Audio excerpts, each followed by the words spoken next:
Good morning, ladies and gentlemen. Monday, January 8th, you've tuned into the Nifty Podcast. Big week here. Today, we're going to discuss this morning's crypto rally and the latest Bitcoin ETF developments. We're going to talk about Azuki teasing a token, the anime token. And last but not least, we will discuss the latest 10x on Bitcoin Ordinals protocol. Before I go any further, I want to shout out today's BoDoggo of the day. And that is, I don't know how to pronounce this properly, but I'm going to give it a go. Is it Azuki? Clemente? Probably, maybe? Okay. Sounds good to me, brother. Sounds phenomenal. This weekend, Azuki announced that he was promoted to the CFO of his company. So we love to hear about in real life promotions. He's been a CPA for 15 years. That's an accountant, ladies and gentlemen. And at the age of 38, he has been promoted at the company. He spent the last 3 years reorganizing. That is a badass trajectory that we love to hear about. Shout out to Azuki. Make sure you follow him at HOSSAFY and give him just a monster congratulations. He's the BoDoggo of the day. He's listened to this show for a long time. Love seeing him get IRL promotions. Love seeing him move on up in the world. Shout out to Azuki. Keep doing your thing, buddy. You're the man. Nick, how you doing? How you doing this morning?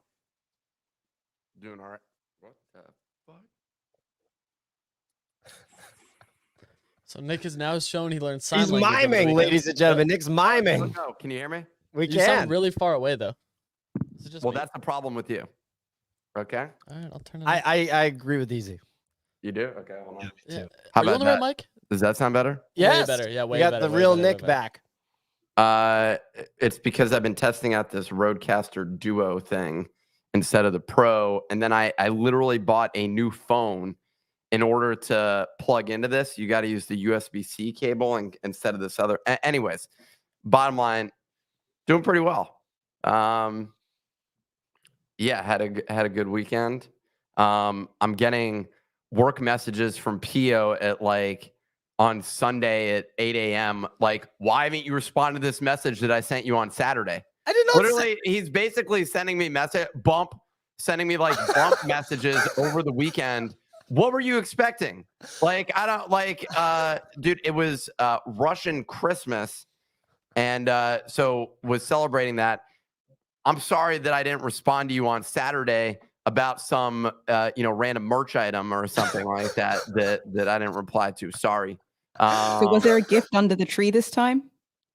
This sounds like your second redemption. This is not a gifting holiday, but I'm no longer talking about that on this show. Okay, so that's lesson learned from last time. Lesson learned, Signal. He's not stepping on a landmine. Some holidays you give gifts, some gifts you don't. If you don't understand, go fuck yourself. I'm just kidding. Nick, I did not expect responses on Sunday, and if I could have used a send tomorrow morning at 9 a.m. function, I would have. In fact, I even Googled it, and other people expressed that they wish that Asana had that functionality because they didn't want to disturb their coworkers on the weekends. There's definitely trade-offs associated with this. Maybe what the key is that I should turn off notifications on the weekend. You know how one of my favorite things on the iPhone, and during the day immediately at 9 a.m. it goes into I have a specific, you can customize the do not disturb. A status is what it is. Yeah. So well, I don't know if that's what they call it, but That's what it is. Tomato, you can call it one thing. I'm gonna call it something else.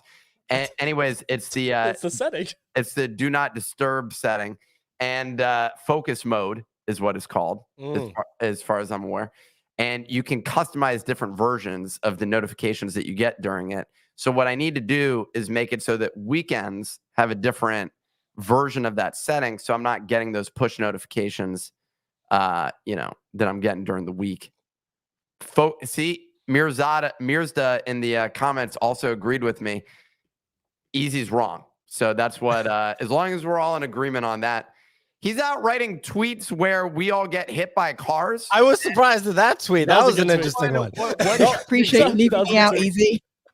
You weren't gonna get hit. Don't worry, I got you. But the top three up there, yeah, it's GG's. The reason I had brought that up is because I saw a video right before it where someone was like, "All right, you got to watch this driver's test." And I was like, where is this going to go? And I'm watching, like, it was a Twitter video. I was like, this is the dumbest thing ever. The guy sits down. He's like, all right, so here's the deal. You're driving, right? You pull up to a crosswalk. There's an old man and a baby in the crosswalk. What do you hit first? And the person in the passenger seat goes, the old man. The baby has a bunch of life left to live. Well, and then the driving instructor just goes, no, what the hell? You hit the brake. And I was like, oh, that's a good one. Well, that's a good the one. fact that you said what and not who do you hit first was the giveaway. What was more alarming about that? Exactly. So I wasn't trying to kill you guys, but what was alarming was the number of people who said I don't Nick. know. The way that message came out, it sort of sounded like, yeah, obviously it's there's a lot of Nick responses though, dude. I'm telling you, there's a lot of Nick responses. I feel like I was gonna say I feel like that's literally an indicator of like success and popularity. Is that, you know, I was actually jealous of how many people said Nick. I was like, why aren't more people saying me? It's gonna be hard to compete with Nick on that one for sure. My nose will brace the impact. I don't think it will. I'm gonna be honest. See, so you guys are attacking me saying that this tweet was unfounded. It was a little off base here. It got some great engagement, man. Like, look at this. Got some great. Who is Clemente? A lot of people said that they would Tokyo drift and take out all three. That was another like, all right, that's really aggressive. Like, I wasn't trying to go that far. There's a lot of murderers that are out there. I'm gonna be honest. If I was gonna flip a coin or like go one of two ways of saying, do I tweet this or don't I? I don't know. But I mean, dude, you've been getting a lot of engagement. I've been seeing how you get those impressions now. I completely understand it. So I'm gonna be tweeting about about my shoes. Just anything. About just my anything. food. Just whenever you have a thought. The best thing too recently has been the quote tweets, where I just quote tweet my own stuff. Like if I just start having a general line of thought, I'm just like, you know, I'm just going to quote tweet the shit out of it. Like I went down a rabbit hole of looking at things that were ahead of their time. The PSP, the T-Mobile Sidekick, Blockbuster, just three great things. And I was like, just let them fly. Just let them fly. I gotta like throw out random tweets like, let's be honest, guys, Pokemon has no cultural relevance. That is out to lunch and would get a ton of engagement because you're wrong. You're wrong about that. Don't even get me started on that. But dude, if you just have a thought, that's like what Twitter was. Like when in its infancy was just like, if you have a thought and you don't know where to put it, just fire it off. Well, I'll be honest, when it actually started, you got SMS notifications. Or you could text the tweet and it would post it. I remember. No, I know. But what I'm saying is if you followed someone, you got a notification on your phone. So how it actually was working, I remember around South by Southwest, you found out where the parties were. So Gary Vee at that point in time hosted a secret wine party.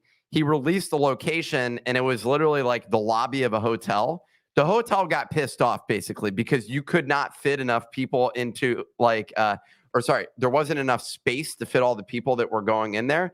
But he just brought a bunch of wine, set it up and started popping bottles. And we had basically a hotel lobby party.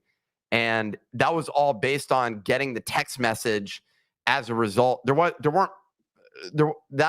don't even think there was a mobile app for Twitter at that point in time. But you were a little bit hesitant about the things you tweeted because you knew the people that were following you were going to get a text message.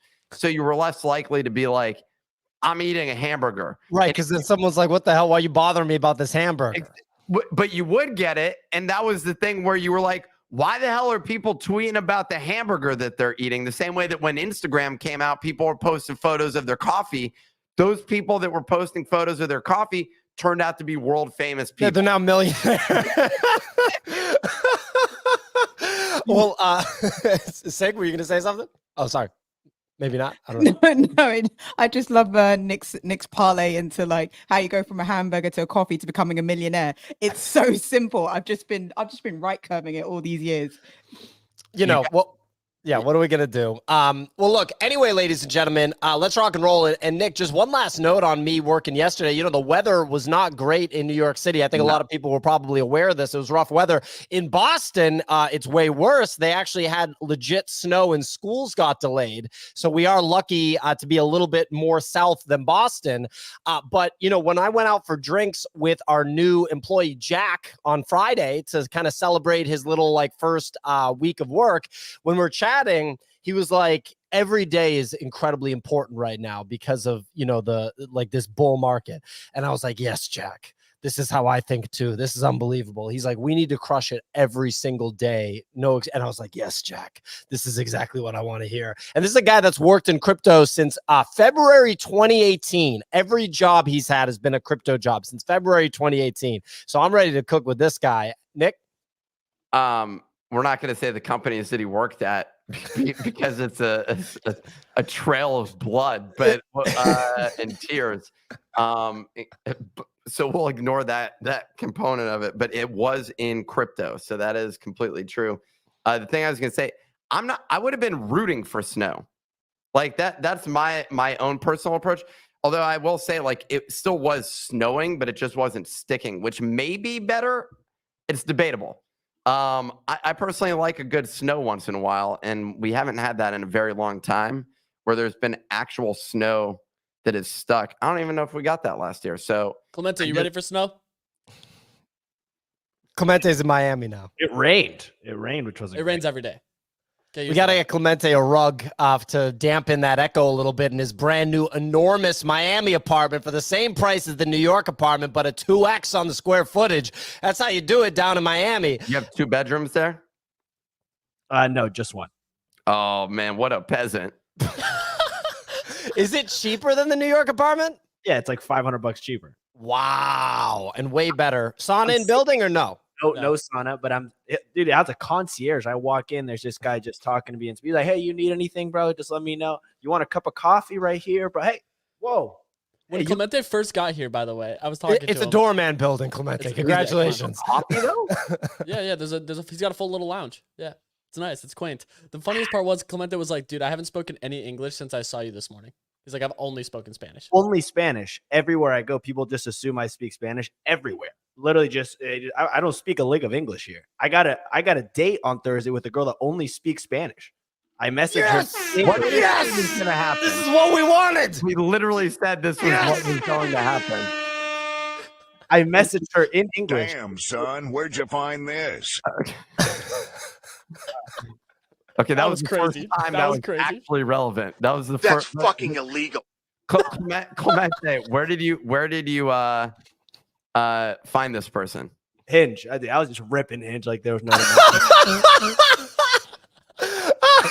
Couldn't you just meet someone out and about? I feel like if you're speaking Spanish, you're just gonna like chat with someone and be like, in CVS or something like that. Be like, wow, you're absolutely stunning. But you say it in Spanish, and they're just like, oh my god. Speak Spanish real quick, Clemente. Oh no. Hola, mamacita. That sounded like a stand-up comic that doesn't speak Spanish, just saying the only thing that he heard in a movie in Spanish. Anyway, look, ladies and gentlemen. Let's comment on this real quick. So what? I don't know that he should be allowed to date people that only speak. I mean, he can do that in his life, but if he's finding a real keeper, they need to be able to communicate with us.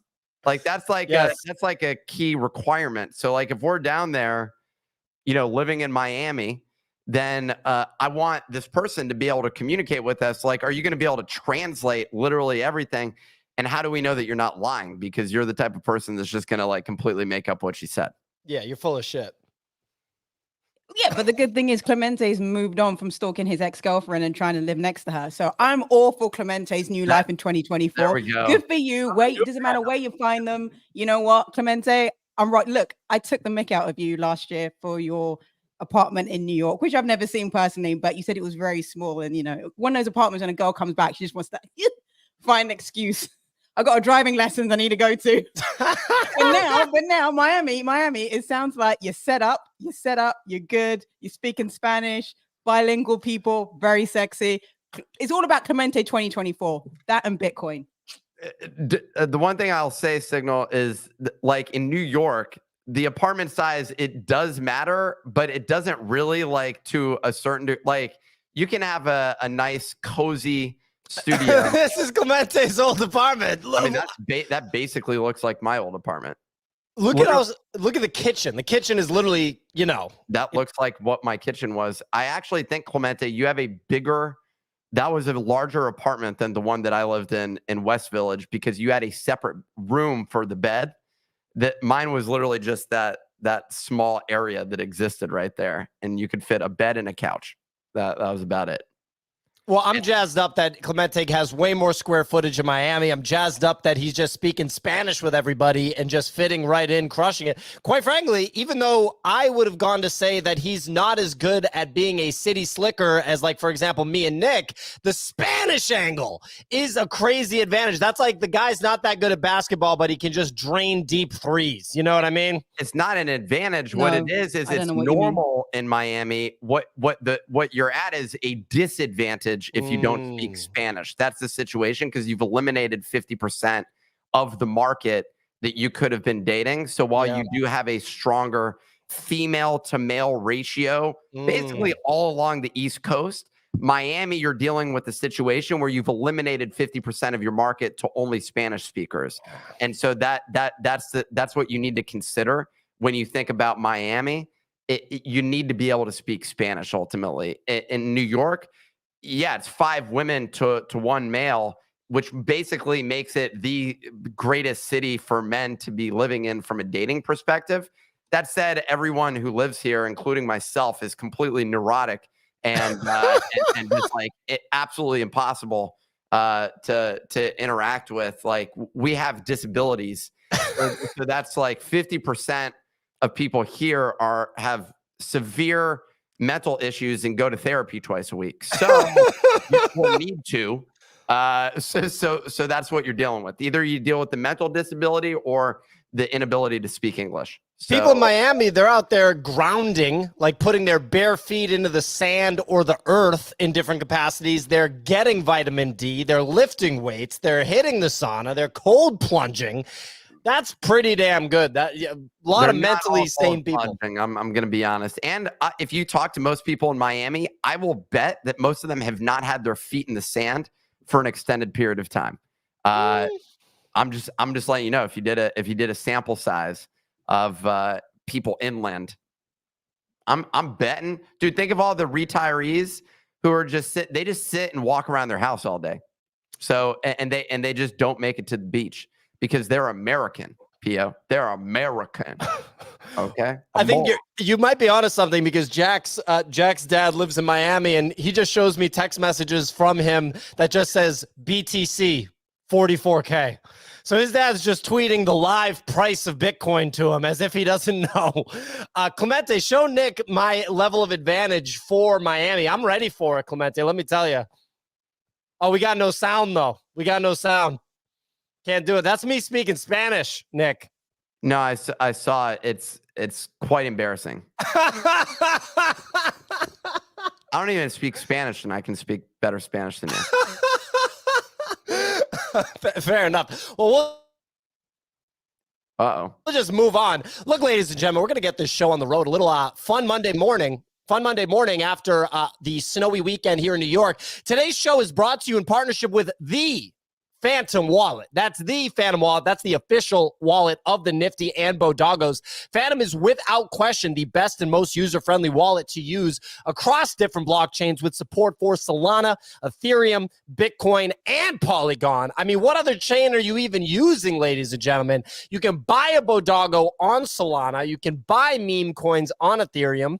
You can play the new Gas Hero game on Polygon, and you can buy a Bitcoin Ordinal all with one wallet that has an absolutely fantastic, easy-to-use user interface. It's almost like they took everything that people wanted from other wallets and consolidated it into one. I onboarded my friend with the Phantom mobile app to Web3 recently. He was onboarded in the previous cycle, and he immediately said, oh my God, this is so much easier this time around. It was an eye-opening moment for me. I was like, yeah, we're really kind of cooking here in the Web3 space with companies like Phantom. So to take your crypto experience to the next level, go to phantom.app and just import your wallets. You don't have to transfer assets. You can import your existing wallets via seed phrase. It's very easy. It's a good exercise to go through, quite frankly, in my opinion.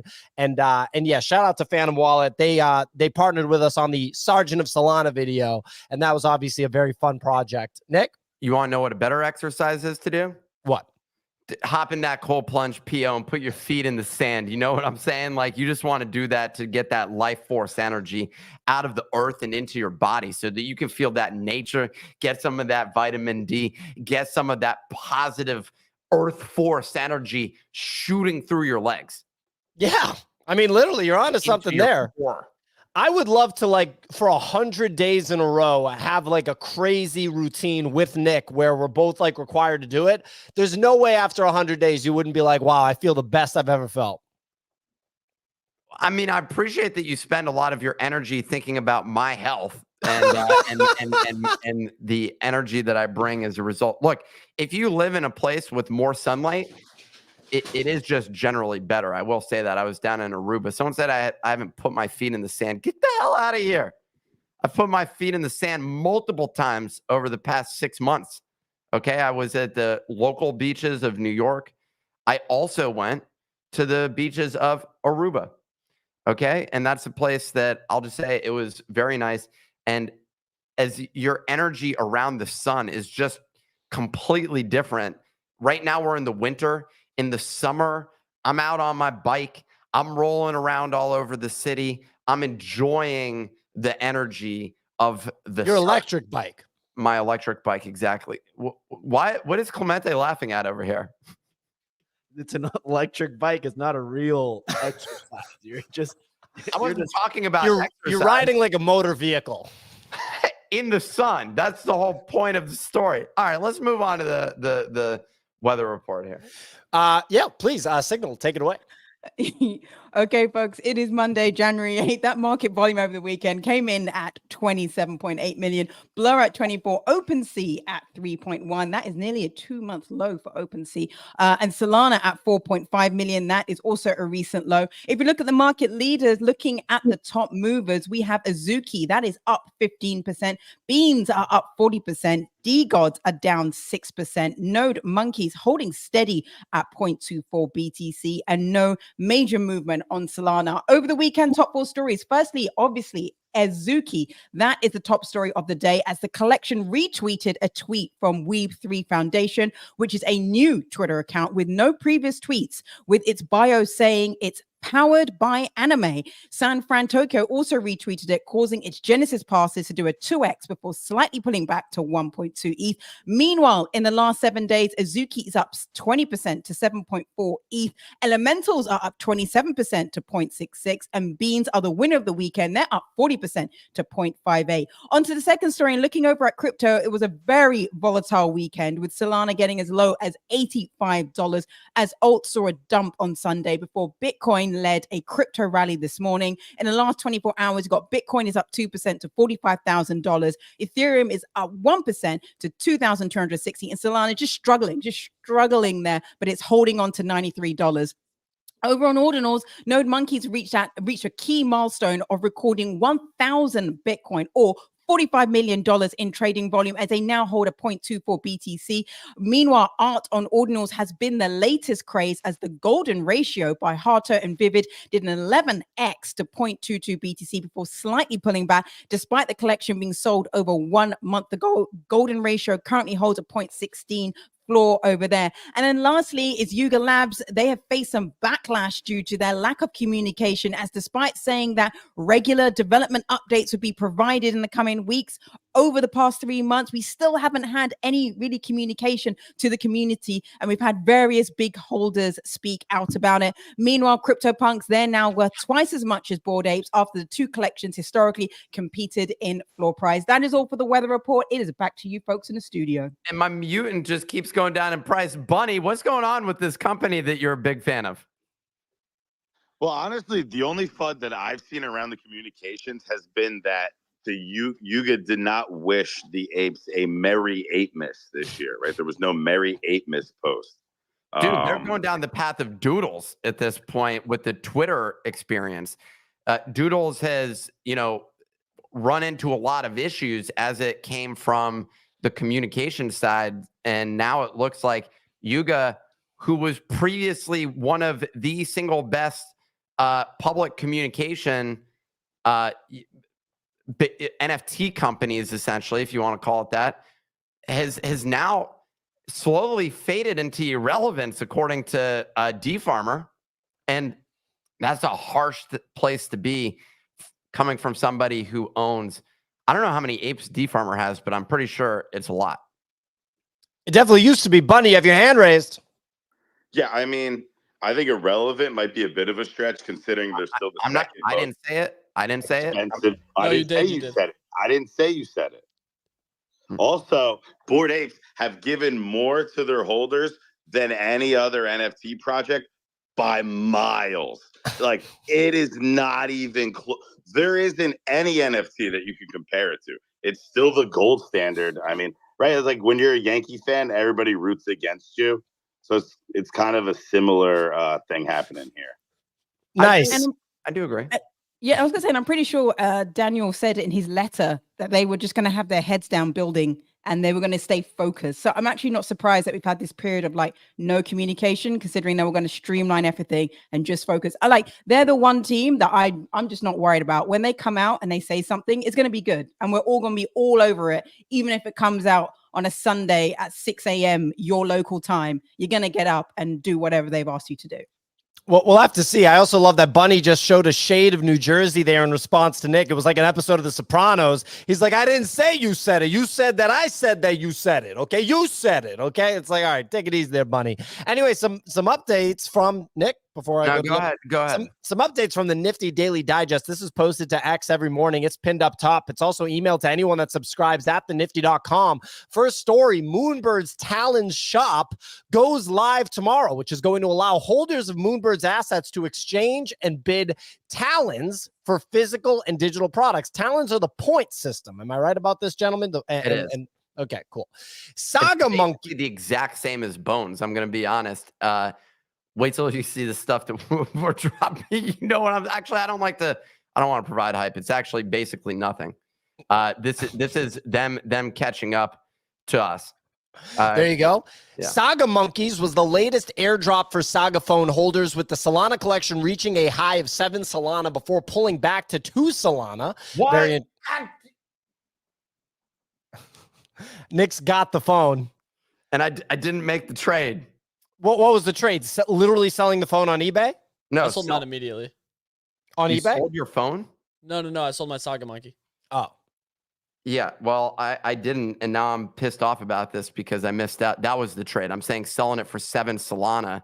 That's $700. It's gone down to $200. This is ridiculous. Sorry, continue, Pete. Tough one. We got Grayscale adding AVAX and XRP. This is actually very interesting. Grayscale has added AVAX and XRP, that's Ripple, to the Grayscale Digital Large Cap Fund and has removed Matic. So that's, Grayscale's got a lot of action right now. Barry Silbert's back tweeting. Barry Silbert's feeling himself because, so I forget, it was either. What a punk ass bitch. Pull up Barry Silbert real quick, Clemente. So one entity owed the other entity. It's such a big web of BS that I can't remember who owed who money. It was lies. It's a web of lies and deception and literal criminal behavior. Activity. Yeah. Exactly. So it's that. Well, yeah, there's that, but also he tweeted about how, here we go. So DCG completed a full pay down of the money borrowed from Genesis. So DCG is the parent company of Genesis Lending and Grayscale, and CoinDesk was it, but now they sold that, right? So anyway, he's just trying to undo all the damage from last cycle, and apparently they've repaid over $1 billion in debt, including the $700 million. He puts, despite the headwinds faced by the industry, despite that, you mean the price going up by like 3-4x in the past 6 months? Anyway, Barry Silbert, not in jail yet. We'll see what happens. Nick was investigating the hell out of this guy. We never dropped that content, but Nick was hot on the trail. We were literally in the building. We may have been involved in criminal behavior, which is why we decided not to post that video in hindsight. But we did do basically the deepest investigation that we've actually ever done. FTX required more effort to get to the destination, but we were involved in a crime. Not going to discuss, but maybe. And the thing that I was also the coffee shop crime. Remember that one?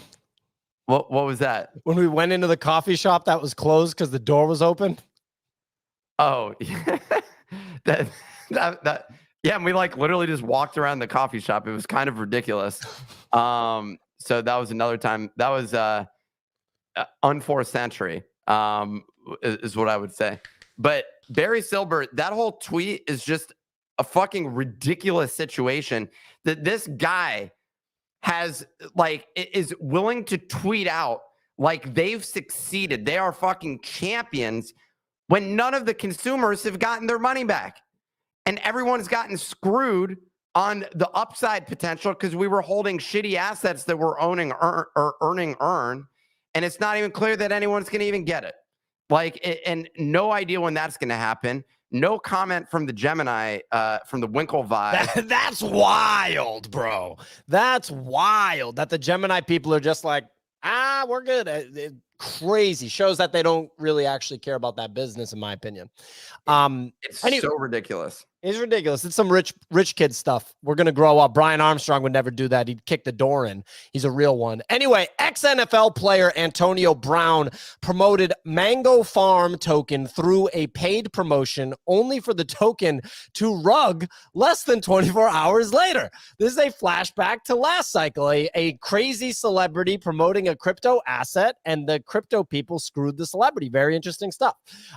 Next story, checks pump. This is Jack Butcher's NFT collection checks pumped to 55%, 55% to 0.47 Ethereum as collectors try to get single checks for ordinal drop eligibility. So everyone's on to Jack's ordinal drop, which I think dropping on ordinals is a savvy move right now for somebody that's looking to drop NFT projects.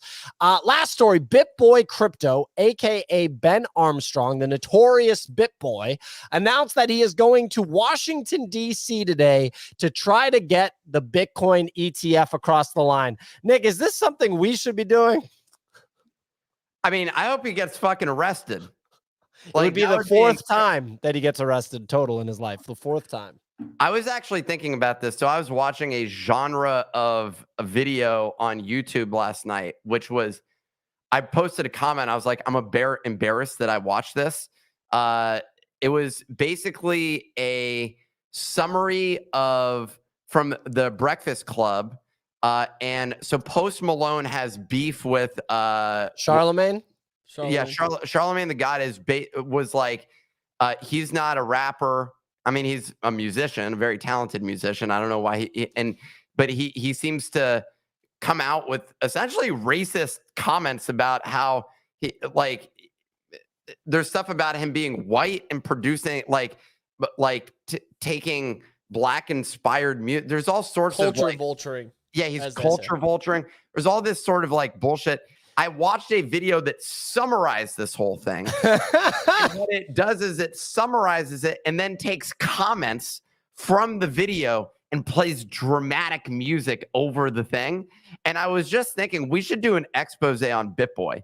Like, if anything, we should go outside his house, right? Like, have a video of us there and kind of replay some of what was going on there and being like, he's not going to come outside, or he does come outside. In the South, they have guns is the only thing. They like guns down there. I would venture as far to say that I would engage with BitBoy in a hand-to-hand combat situation. I think he's actually interested in something like that. But the guns change things, and they make them weird. And he does seem like a psychopath and probably associates with weirdos down there. It is true. Yeah, he is. It's sort of like, it is reckless to engage in that content. This content is just like, what does he think he's going to do? Where's he going to go? Couldn't tell you. I actually do like it from a video standpoint. He could go out in front of the SEC and just make a video. He should do it shirtless, like our boy Gabriel does, where he just stands naked in the street basically and walks around and makes funny statements. The best Gabriel Haynes video ever, without question, is the one where he's in the actual road rage incident and the guy's screaming at him like, you tried to run me off the road, you tried to run me off the road. And just in character in this real life situation, he just goes, I tried to run you off the road. And the guy's like, yeah, you tried to run me off the road. And Gabriel just goes, buy my bags. I have Ethereum for sale. They're good bags. And the guy just speeds off. Guys, like, this person's clearly out of his mind. That was the best performance ever to be able to flip it. Play this. Do we have the audio though? I run you off the road. Will you buy my bags? I have Ethereum for sale. I want you to buy it, sir. Wait, come back. Come back. I have bags. That's a really good video. Very well done on that one, Gabriel.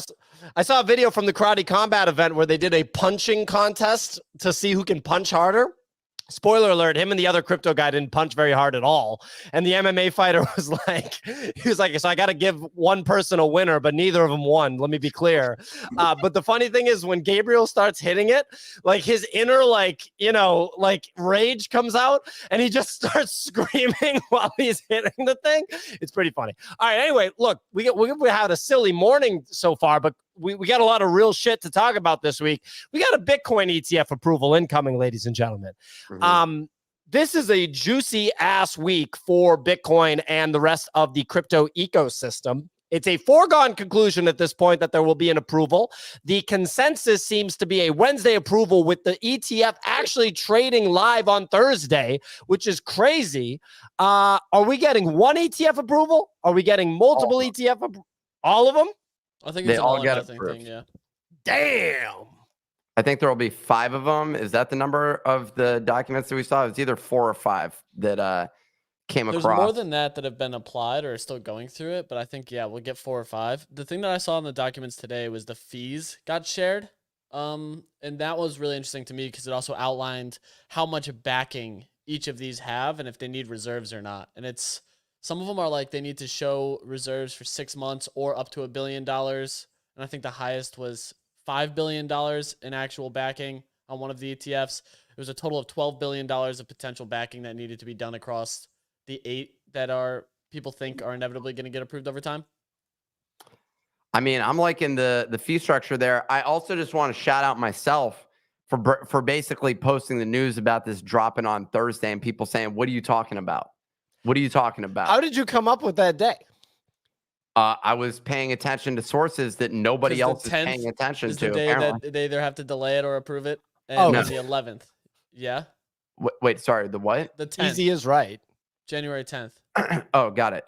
My statement was based on information that I'm getting from my sources, and a lot of people have been fading me this whole time. They were saying Moonbird didn't get acquired.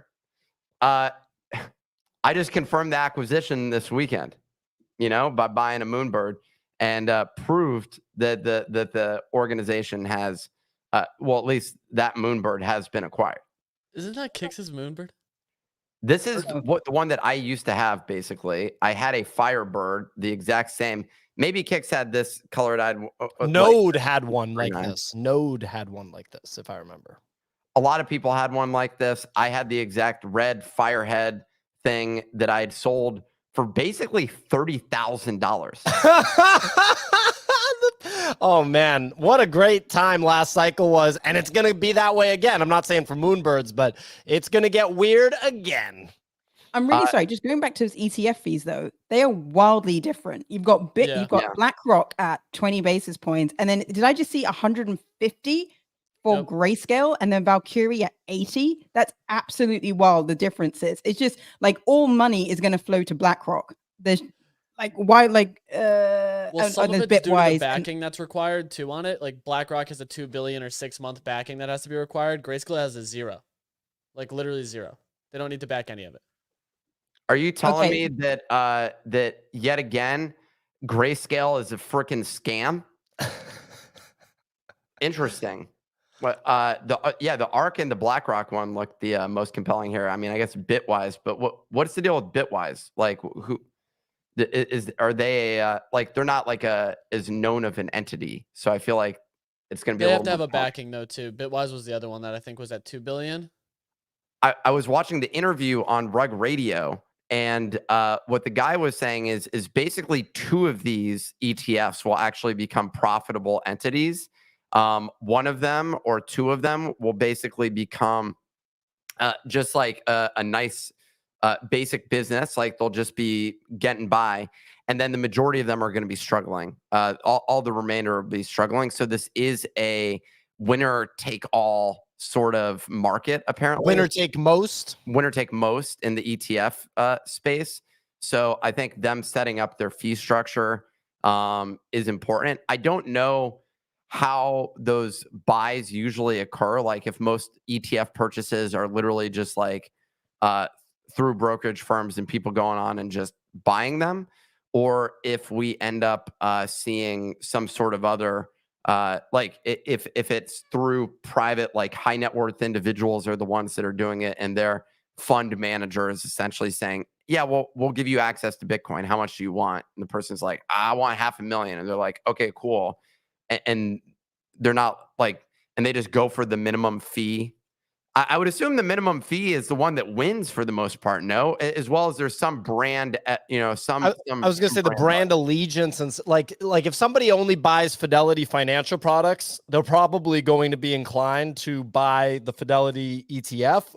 Also, Fidelity apparently, I don't know, but apparently people say that Fidelity has the best institutional product for consumers to buy Bitcoin. Like their crypto product is apparently the best one.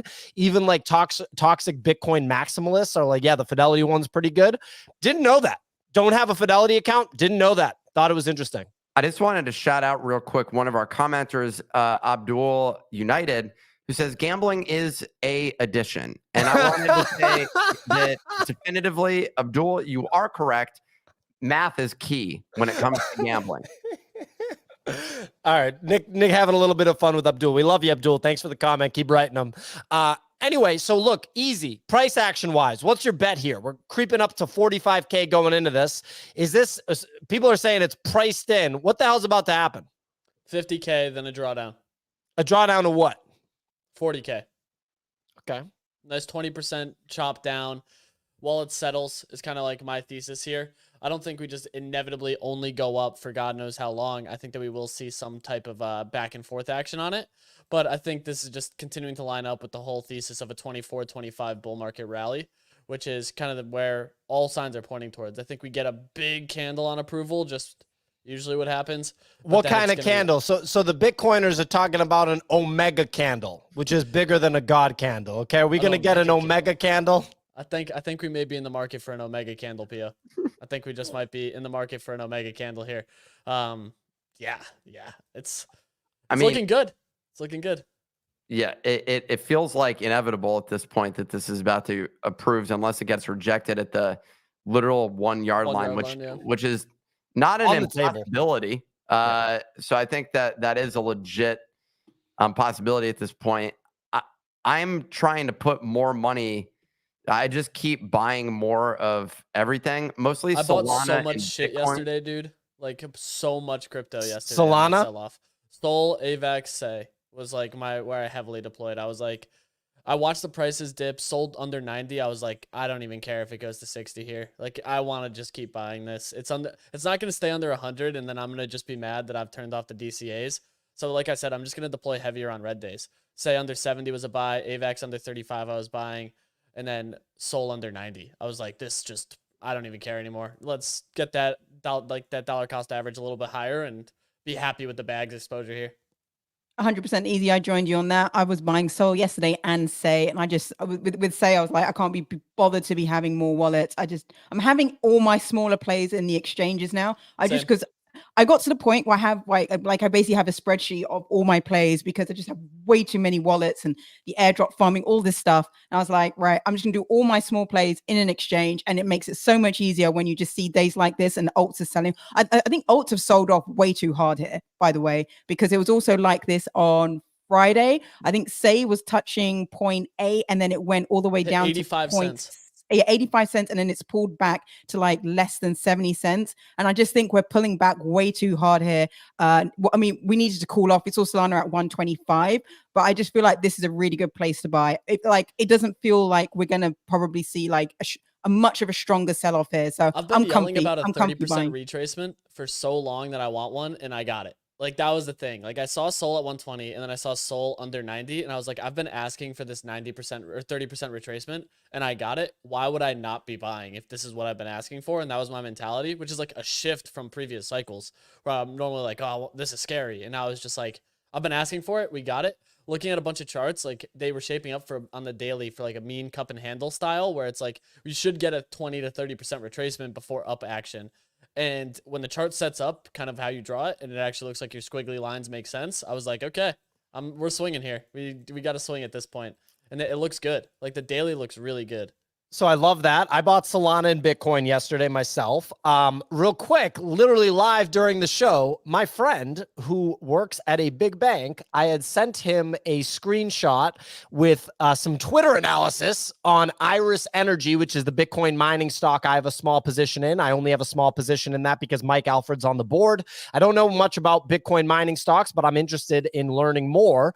He said to me, Iris Energy, out of all the clients in my bank, only one client is holding it. Basically, institutions aren't even aware of most of the Bitcoin mining stocks. Crypto literally has so much room to run once they all figure it out, still early after all these years. A lot of people have been talking about how good of a Q4 2023 Bitcoin miners will have when the earnings reports come out because of Ordinals, and I don't anticipate that to stop. I mean, Taboo Wizards hasn't even dropped yet. Ninjas haven't even dropped yet. You're seeing a run on an art project on Ordinals that came out a month ago. You're seeing Node Monkeys do $45 million in volume on Ordinals. You think the Bitcoin miners are not going to do well? Like, this is very interesting stuff coming out right here. Very interesting stuff. What is Node Monkeys doing 45 million? Like the fees. Yeah, but are the fees commensurate with the size of the NFT transaction? Well, I mean, it's just more volume. It's literally just a ton of volume on Bitcoin that wouldn't happen if Ordinals didn't exist. There was always volume on Bitcoin, obviously, but now there's more volume on more volume equals good. Like it just does. Very juicy time. So Nick, you bought a Moonbird. This is a shift from so we're going from the big picture ETF approval, the effect that it's going to have on every crypto asset. And let's go to Nick bought one NFT. I want to talk about it. In all seriousness, it made me want to immediately buy one because when Nick buys things like this, like when Nick bought 2 little pudgies at the literal top of little pudgies after I bought 11 and a big pudgy, I was 3 of them. I had just deployed 20 Ethereum into pudgies right before the run. Nick comes in and buys 3 at the literal top. I was like, okay, I'm gonna hold off. I'm not gonna buy anymore, right?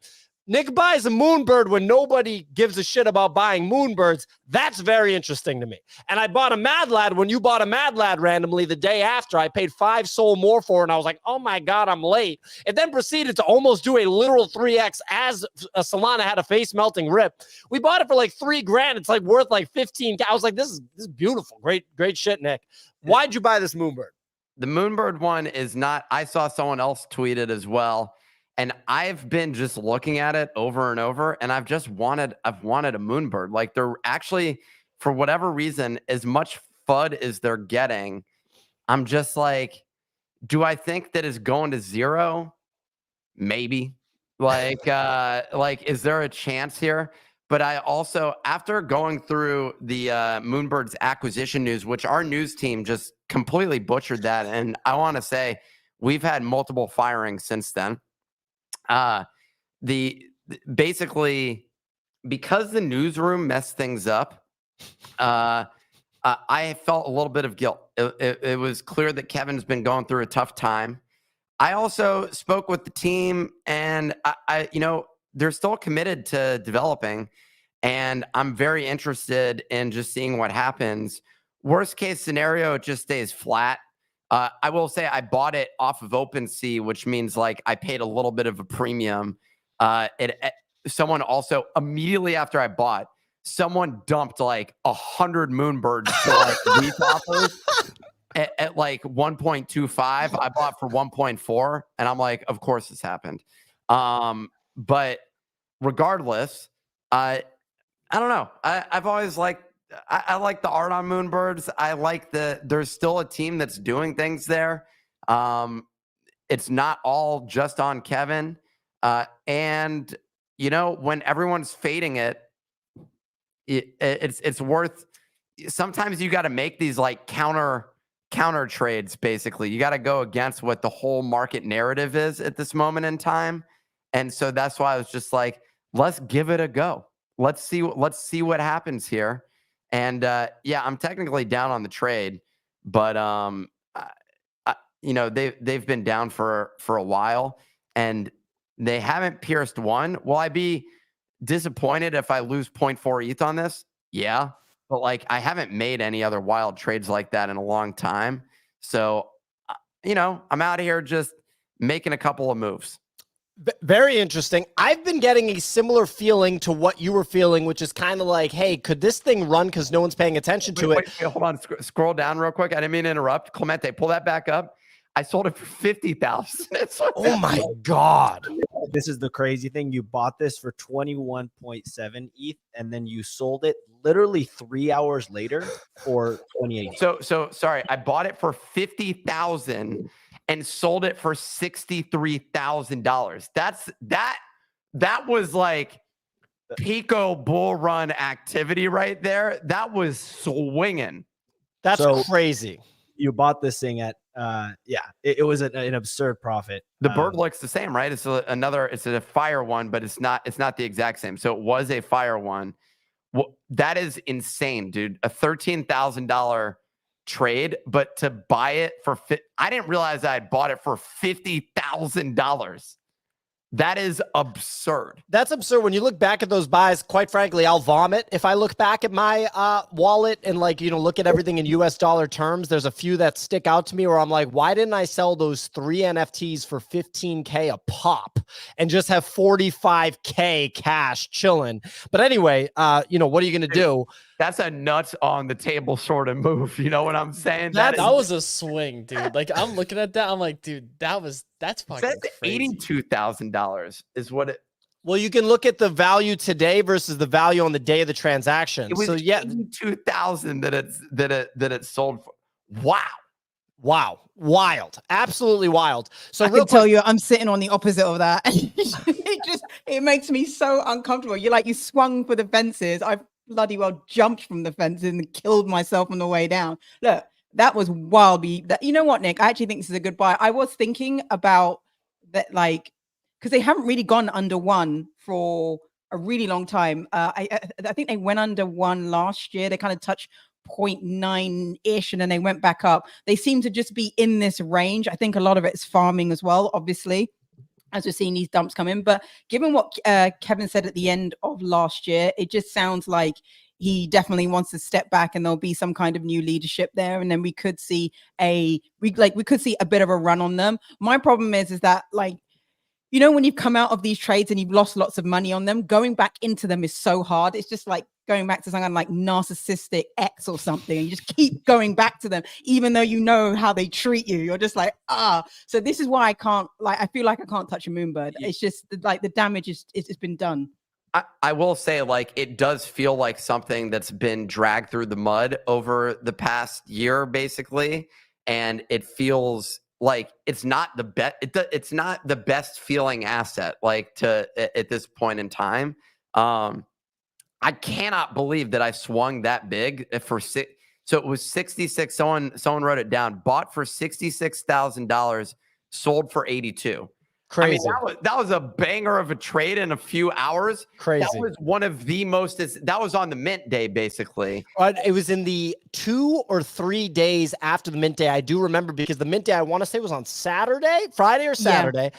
Kicks bought for 8 Ethereum on the day they dropped. They minted for 2.5. So they learned from Invisible Friends, right? Invisible Friends minted for 0.2 and came out the gate at 10. So Invisible Friends could have 5x their revenue. Everyone would have paid 1 ETH for an Invisible Friend, right? So you could have right? So Moonbird said, all right, you guys want to come out at 8 ETH? We're going to charge 2.5 ETH, which is actually a savvy move, and now gets shoved in Kevin's face over 70 million from the mint. And what value did you give the holders? Bah, bah, bah, bah, bah. But anyway, yeah, that was a wild 72-hour period. We knew another guy that made a ton of money on Moonbirds, buying 5 of them, 6 of them for 8 ETH a pop. Think about that capital deployment at that time. Dude, I'm actually shocked that I spent that much. That's actually so, like, I can't even picture the mindset that I was having. Like, I kind of do, because I was flipping art blocks for like way more than I ever would have done before, just because there were these moments where there was so much liquidity in the market that you could just hop in and out of basically anything at any price. There was just money flooding the system in a way that I don't know that we'll ever experience that same sort of moment that was going on there. That's so crazy. What I was going to say is, outside of Moonbirds here, there are a couple of things that I'm curious about. I want to hear from Easy about this crypto undead thing, and then there's the Azuki thing. And real quick, what I was going to say is my version of Moonbirds is Cool Cats. I'm like, is there a scenario when the NFT market's going ape shit, that all of a sudden, literally one tweet, like D's or somebody puts a tweet and goes, Cool Cat's art is actually like pretty fire, and everybody just plows money into Cool Cats? I don't know. I don't know. The market's also become slightly weird because the ETH NFT trading game feels kind of dead at this moment in time. Blur's made it so it's no longer illiquid. The illiquidity was a feature, not a bug, in my opinion, which led to people having like significantly harder swings. The fact that there's constant bid walls now on downside makes it a more efficient market. So I don't think we'll ever see those swings like we had, where people are sprinting to list an NFT to try to capitalize on the volume. But at the same time, it's like, I look at it and I'm just like, dude, that was like the craziest time. Craziest time. I wonder what the gas fees were on that transaction. Like, bro, what? Probably like $2,000. Like, that's the thing. Like, how many people have $2,000 to go buy this fucking thing in hopes to make $5,000? Like, that's crazy, bro. Like, in the bull market, there was people who literally were like, I gotta miss this mint. I don't have $160 to mint it in gas. And it was like, I don't think we see that type of situation again.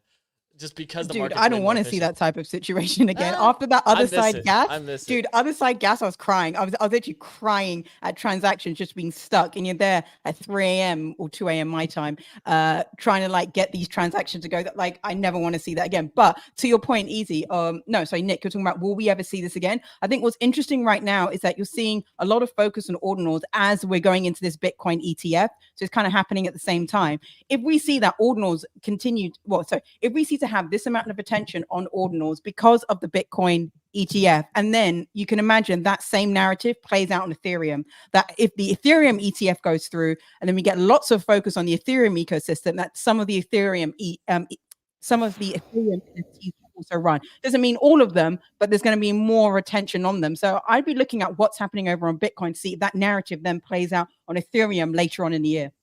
Dude, I see commenters talking about gas situations and bringing up other side drop, which we literally walked people through live on that space the day that was going on.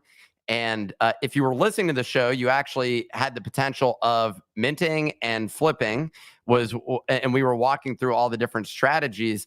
There, people are like, why did you sell your coda? And it's like, it's $100,000. Like, you need to like, that's all. Like, people were so like irrational. They're like, nah, we got to just hold on to these things, whatever it is. And what the most difficult thing hearing from is people who their first mint was other side. They all got wrecked. And that's just awful. That's one thing. If there's like a stain on the Yuga brand, you are correct, Bunny, that the Bored Apes have benefited greatly from that experience. I'm a recipient of that, which enabled me to buy a Moonbird apparently for $66,000. But like simultaneously, they had this one thing that has just like has had a negative impact, basically. So, anyways, I don't want to keep talking about the gas and the ETH situation of 2021. We're still living in that. We're going to be talking about it in 2025. I'm like, do you remember in 2021 when gas was insane? All I'm going to say is everybody that bought Bitcoin at $100, everyone that bought Bitcoin at $1,000, everyone that bought Bitcoin at $20,000 also felt like it was like tulip mania when they corrected by 90%, 80+% in each of those instances. And yeah, I mean, look, I went from thinking NFTs were not going to come back in a similar way to thinking that they will come back in a similar way. It doesn't mean that your individual NFT is going to go and be worth $80,000.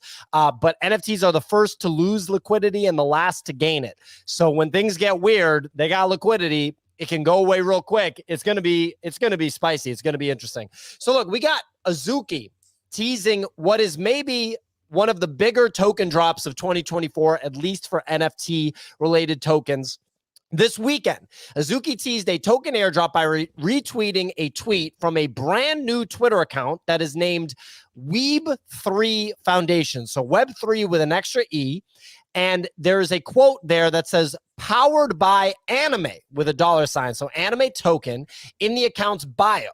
The impact that this had was Azuki, Elementals, and Beans each ran 30 to 40% in anticipation of a token airdrop. Everyone in crypto, that's like one of the guaranteed things that will pump your price is teasing a token and implying there's going to be a token.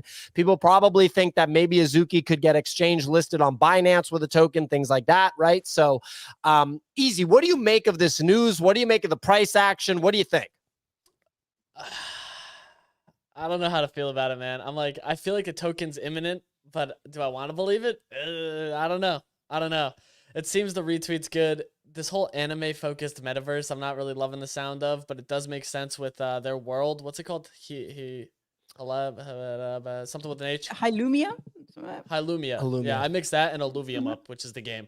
But yeah, Hilumia, which is already what they've been trying to do, but it's more of like a 2D clicker style metaverse. There was another project that tweeted this, so it seems like they're going to be aggregating multiple things into this anime token, which makes sense. But I think it's also why we saw a rally on Beans, because the speculation is Beans will get more than Elementals, which makes Beans severely underpriced. And now Elementals have since reflipped Beans. So the price action on it's really strong. But this is like the perfect situation of like, a lot of people are pure speculation. There's been zero details, so they're like, oh, we're getting a token. Now there's all this opportunity to disappoint across the board, where if it's not enough tokens, if it's a low USD value, if it's not actually a token. Oh, SanFranTokyo, that's what it was. Yeah, and I think this is a better trade than Azuki, personally. I think SanFranTokyo is the better trade here. And what is SanFranTokyo? Animoca-backed gaming project that's focused on anime and a large Eastern audience is the big thing, which is what a lot of them are. They've done a pretty damn good job with it.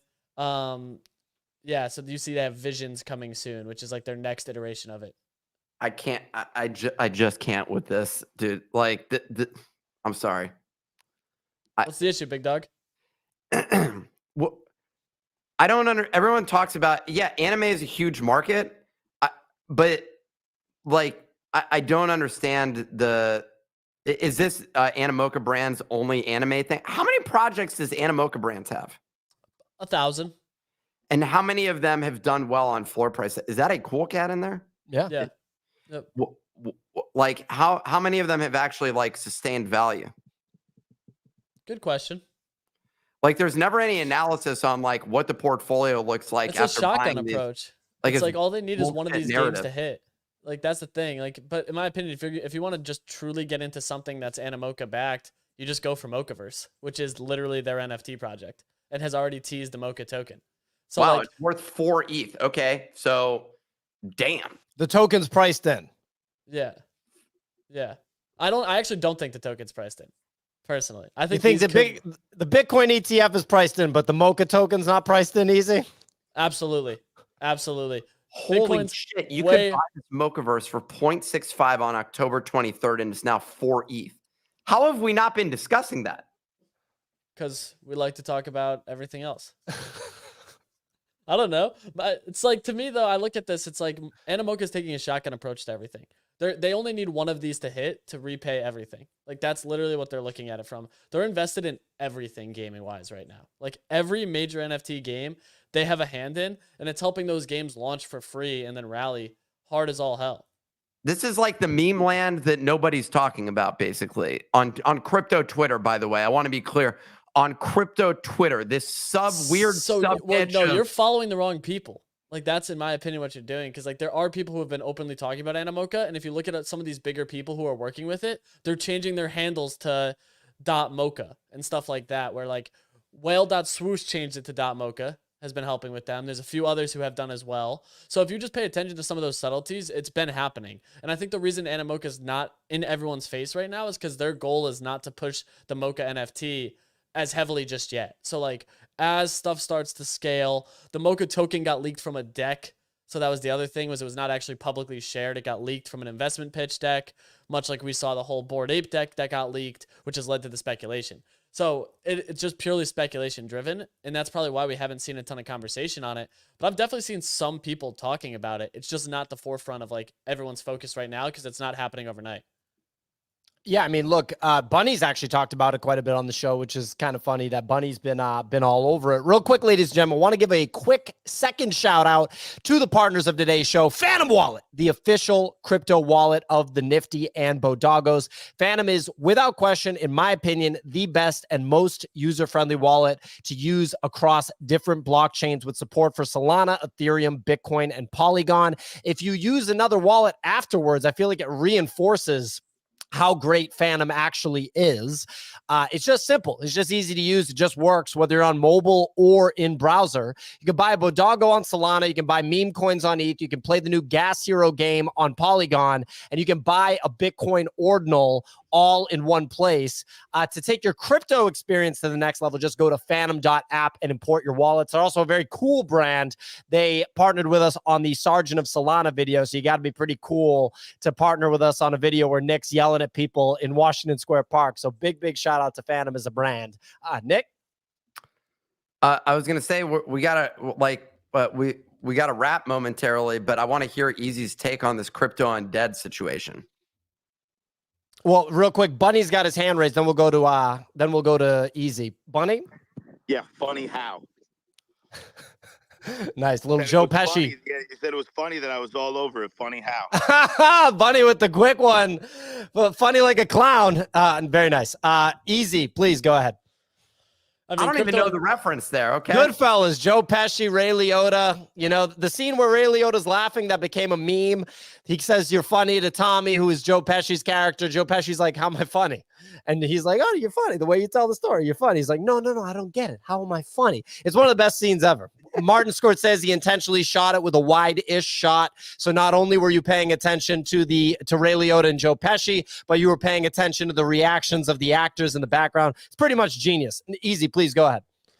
Yeah, the crypto Undeads thing is probably the most hyped Solana mint right now. No one knows anything about it. No one's seen any art. No one knows what the future is. But OTC pre-sales are going for 17 to 20 Sol, which no longer is $100. Like, that's about $2,000, minting for 2.5 Sol pre-sale, so 250 mint to 300 at public. There was some FUD recently about it, in which the founder supposedly had a previous failed project on Solana. That got brought up this weekend. Founder came out, said he works for a marketing agency, and how much of the blame can be put on the marketing agency once they exit working with a project. So that was the out on it. Seems the market doesn't care, because then pre-sales continued to move. Yeah, I don't know. Right now, it's just the most hyped Solana project that's supposedly minting in the next couple weeks here. This guy, I don't know, man. Some of his tweets, it's just like it's insulting. Okay, that's all I'm gonna say. You feel insulted? Just the whole pitch.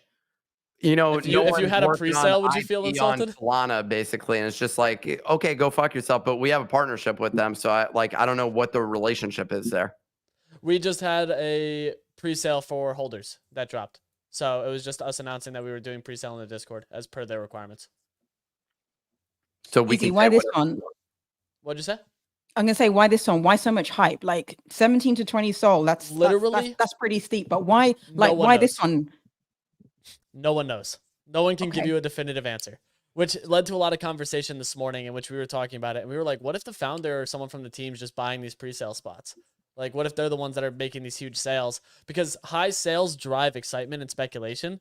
It's just like a psychology thing where people see a sale for 15 to 20 Sol and they're like, "Holy shit, I need this. I can make money." Sorry, you think the floor is going to be 17 to 20 Sol? Did you miss what I just It said, already Nick? is. Did you miss what I just said? I guess Admit that you were not listening. Yeah. Nick, the All right. pre-sales are selling for 20 SOL already. Right now, 15 to 20 SOL OTC. So what happens is you give up the wallet, the burner wallet, to the person who buys it, and they get the pre-sale. Wow. Which we've seen this happen once or twice before. There was a project that was called Trip and Ape Tribe, where pre-sales were going 20 to 30 SOL, and secondary floor price opened up at 120 SOL, just out the gate. It then promptly went down. I have many people who bought the top that I know, and now I think it's sitting sub 2, you know? So like, you could have sold it for 10 grand. If you didn't, it's now worth less than that. Clearly. That's the thing, is like speculation and hype just drives a lot of stuff right now. I mean, you're describing the NFT market. I mean, that's essentially what the situation is. It is interesting just to see like roadmap versus no roadmap versus like nothing really matters associated with it. It's really just the marketing around it. And wow, these other ones, the Trip and Ape, they are ugly. They were trading for 100. Pop that chart view open and go to all time, or a year, whatever it is, all the way down. Do the weekly candle. Yeah. Oh my God. So yeah, it was well over 100 SOL the first couple days. So don't tell me we're not having fun yet. It's down only. Yeah, that's kind of rough. Yeah, kind of rough. That's the other thing though, is no one's actually seen the art for crypto undeads. So it's like this pure speculative market where like no one knows what they look like. Maybe they look good. No one knows what the roadmap is. Maybe it slaps. Dude, a commenter brought up art gobblers. Remember that shit, dude? They're 0.1 ETH now. So like, what even like? I mean, I get how is that like okay? How is it okay? Dude, what's the one that I like making fun of? The one that was a DJ thing from Seed Phrase and them? Party degenerates. Party degenerates. Like, so here's the thing that's interesting. In this space, apparently, it's 0.0185 is the floor price on Party Degenerates. You can literally launch a rug, and it has no impact on your reputation whatsoever. No impact on your reputation whatsoever. Which leads to the question, why is anybody fucking trying, actually? Like, why are we're out here putting in work. I think of Yuga putting in work. Yep. I see people rolling out product features and other things that are coming out. Why does anybody try when the market does not reward activity? And in fact, it rewards people who rug. Like if you have a background where you were involved with a project that had rugged people before, it's a very strong indicator that your next project is going to succeed. You're not wrong. I'd imagine. Well, I don't know about. I was about to throw out some stuff there that may have been controversial, so I'm going to shut my mouth now. Yeah, just skip it. But Brian Armstrong probably felt this way while he was building Coinbase from the ground up. He probably witnessed a gajillion crypto rugs around him over and over again, and still went on to build the best publicly traded crypto company that we have in the United States. That is correct. That feels like a good statement to end on right there, man. So just put that in your noggin and think about it, okay? That we're out here rewarding people who are literally running rugs, and those are the same people that are tweeting their commentary on how you should run your business, okay? Well, there you go. Look, ladies and gentlemen, we do this show Monday through Friday, 9 a.m. Eastern time each and every week. It's also available on Apple and Spotify podcasts. If you want to share it with people outside of the Twitter bubble, also available on video on YouTube and X platform if you want to actually watch the show versus just listen to it. It's a lot of fun if you have time to check it out that way. Subscribe on YouTube. You know what's up. One more shout out to Phantom Wallet, the official crypto wallet of the Nifty and BoDoggos, the best and most user-friendly wallet to use across all different blockchains: Solana, Ethereum, Bitcoin, Ordinals, and Polygon. You can buy a BoDoggo on Solana. You can buy meme coins on ETH. You can play the new Gas Hero game on Polygon and buy Ordinals all in one place. It'll take your crypto experience to the next level. User interfaces, there is no second best, in my opinion. Go to phantom.app and import your wallets. They make it so easy to move assets between wallets, which you would think is like a basic functionality that every wallet would have, but it's just not the case. Check it out, phantom.app. Very cool brand too. Rocking with us on the Sergeant of Solana video. We'll be back tomorrow. Big week here. Big week. ETF approval week. Gonna go crazy. See you guys.